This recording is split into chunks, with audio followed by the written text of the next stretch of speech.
Meron tayo ditong Christmas light. Yan no, yung bulb niya. At kalahati lang umiilaw sa kanya. Siya ay 120 bulbs. Ngayon, meron siya ditong saksakan. Meron siyang fuse sa loob. Yun no. Titingnan natin. So kaya siya may protection. Nandito kasi yung kanyang bukasan. Makikita mo rito. Yun no.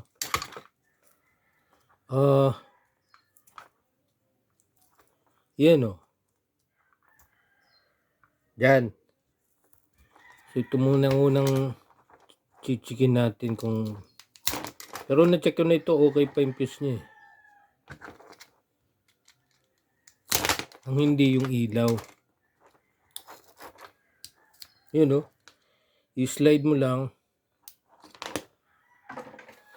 Pag i-slide mo, makukuha mo na. Fuse. Dalawa.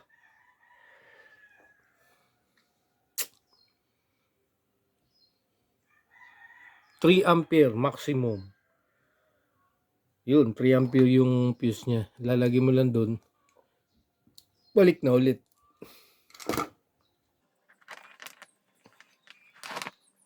Marami rito pundido. Kasi yung pagbubukas nito, yan natin. I-clip siya dito, tanggal. Then, hila. Yun no? May mga corroded. Pero pwede pa ito. Yun no? Tama yun. Minsan napuputol na yan, kaya iisa-isahin natin yan.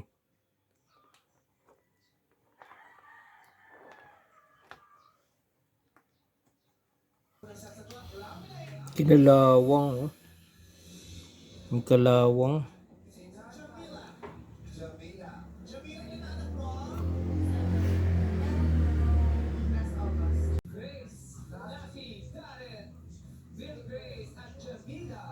Sira na yung isa. Putol, oh. Corroded. May ilaw pa. May na lang, oh. Hindi na maabot doon sa bulb. Yun, oh. Naputol.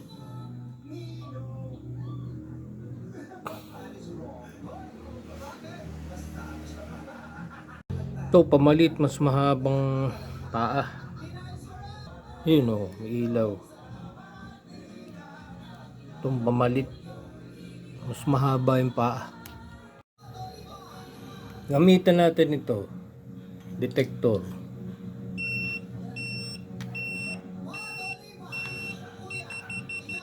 Dito, wala. Meron. Dito wala, oh.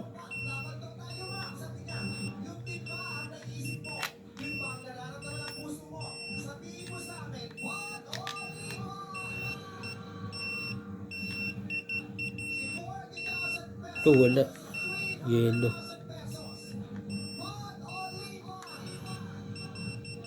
Pati blue. Wala yung blue. Meron. Yellow wala.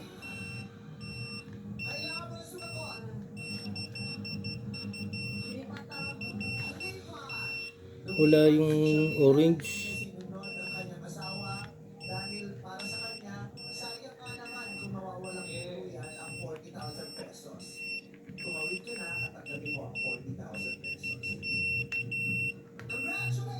Wala talaga yung orange. Corroded na rin, oh. Maraming kinalawang. Siya ay 110 from Canada. Kaya gagamitan natin ng transformer na 110 volts.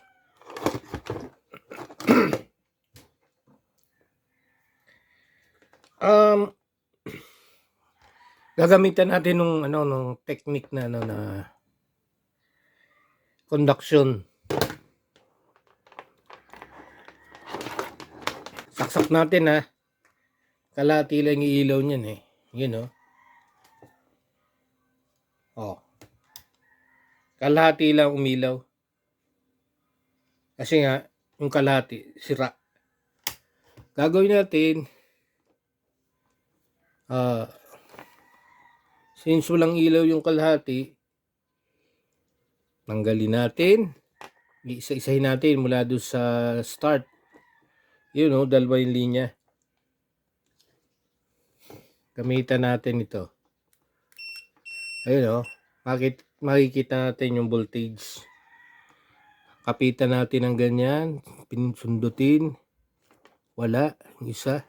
Ayun oh, 68 volts yung kabila. Kasi siya naka-series, dire-diretso lang yan. Ibig sabihin okay siya.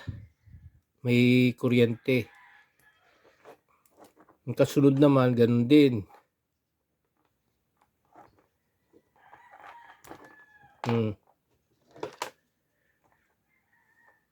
Uy, natanggal yung head. Tanggalin muna natin to.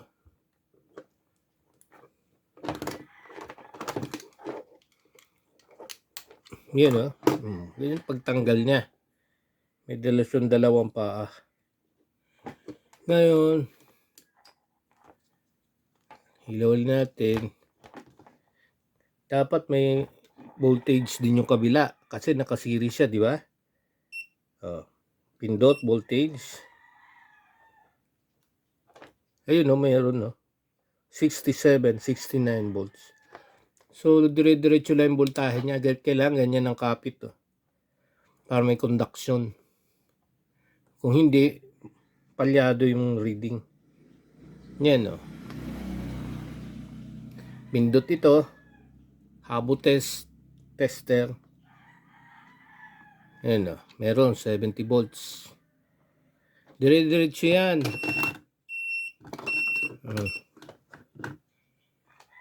Balik ulit.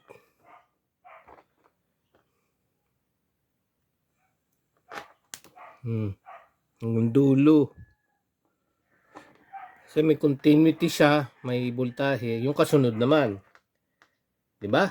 Ang gagawin natin, iisa-isahin natin. Kaya mas mabuti pa, tanggalan natin lahat para malinis natin yung loob. Kasi karamihan sa kanya corroded. Yan na, mukhang marami tayo ditong Christmas lights. Tinanggal ko. Galing dyan oh. Maraming pundido. Ayun oh.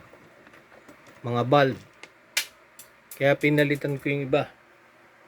Nakasaksak siya sa 110 transformer. At umilaw na yung kalahati. Kalahati lang. Wala pa ito. Kalahati ilaw. So kung 2 volts yan, ang mga siya, mga 50 volts, 50 bulb. 50 bulb yan. Kalahati. Nakaparallel pala ito kasi 120 lang yung supply. Nakaparallel. Daming naputol doon, mga napundi yung iba. Okay na yung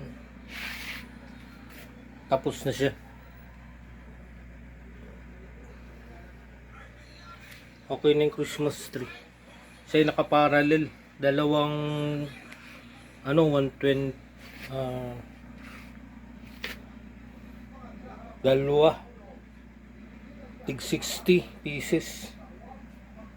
Bali 120 lights. Nakaparallel siya kasi yung supply niya 110 volts. Yung iba niyang cover.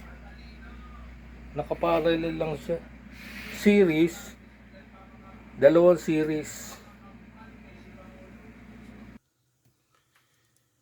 Ito yung kanyang actual wirings ng Christmas light. Transformer 220 volts 110. So yung 220 malaking alternating current, naging maliit na siya 110. Gamit ng ating Christmas light 110 volts. Yung isang linya nakakonekta sa rekta sa bulb D1 hanggang D49. So yung first batch D49, parang ito yan, no? Ito continuous lang, continuous hanggang maging D49. D1 to D49. 110. Then back to 0 volts. Transformer natin, hindi siya isolation transformer. Step down. Ganyan lang siya. 110 yung gamit natin. Malaking alternating AC, naging small AC.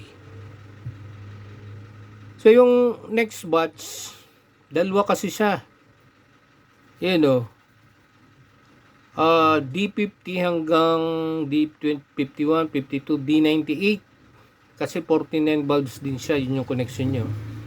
Kaya makikita mo rito, pagdating dito sa isang bulb, sa gitna, tatlo na yung wire niya. Isa pabalik doon, isa papunta doon, at isa sa kanya. Ayan o. 1, 2, 3. Dito, dalawa lang. 1, 2. Dalawa, magiging tatlo. Ayan o. Kanyang schematic, ganun din. So, dalawang nakaparallel na Christmas lights. 49 din siya. From D50 to D98. 49 bulbs. Iba bang kulay? Yung may outlet siya sa dulo. Nakaparallel din. Yun o. Diba? Extension yan. Magdudugtong ka ng Christmas light. So, kung siya ay nakaparallel, voltage in parallel equal 110 mula dito hanggang doon, hanggang 0. 110 mula doon. Ito 110 din. Voltage in series, kukunin mo yung voltahe ng bawat LED, madidivide. So 110 divided by 49 bulbs. Na yung mga bulbs, iba't ibang kulay, iba't ibang voltage drop. Kung yan ay red, pag red, usually mga 2 volts. Pag blue, malakas yan, mga 3 volts. Pag yellow, mga 2.5 volts. O, mga ganyan ang voltahe niya. Madidivide yun hanggang maubos yung 110.